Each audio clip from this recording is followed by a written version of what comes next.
2026 সালে যারা অষ্টম বা এবং নবম শ্রেণীতে বিভিন্ন স্কলারশিপ পরীক্ষাগুলো দেবে তাদের জন্য এই অঙ্কগুলো খুব গুরুত্বপূর্ণ।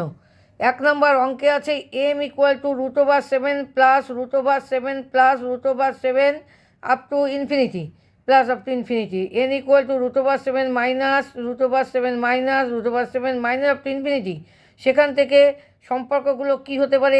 m = 1 হতে পারে, m - n = 1 হতে পারে, m + n = 1 হতে পারে, m - n = -1 হতে পারে।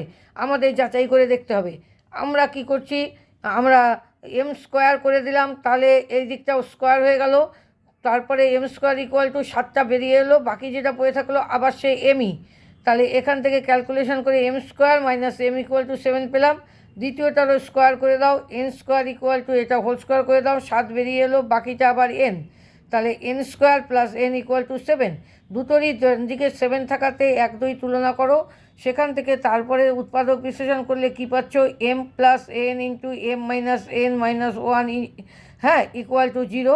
সেখান থেকে m = -n একটা পাওয়া যাচ্ছে, আর একটা পাওয়া যাচ্ছে m - n = 1।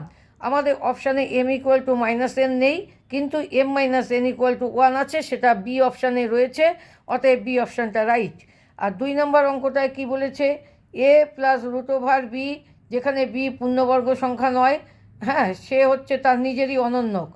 এক্ষেত্রে আমাদের বলছে b এর মানটা হবে 0, 5, তারপরে 7, আর হচ্ছে বলা সম্ভব নয়।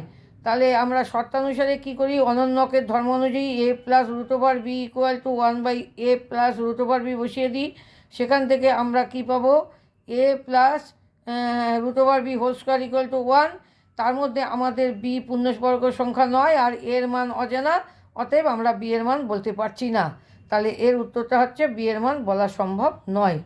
তাহলে এই দুটো অঙ্ক হচ্ছে, আমরা আজকেই শুরু করছি 2026-এর স্কলারশিপ পরীক্ষার পড়ানো। এই দুটো অঙ্ক ভালো করে দেখবে।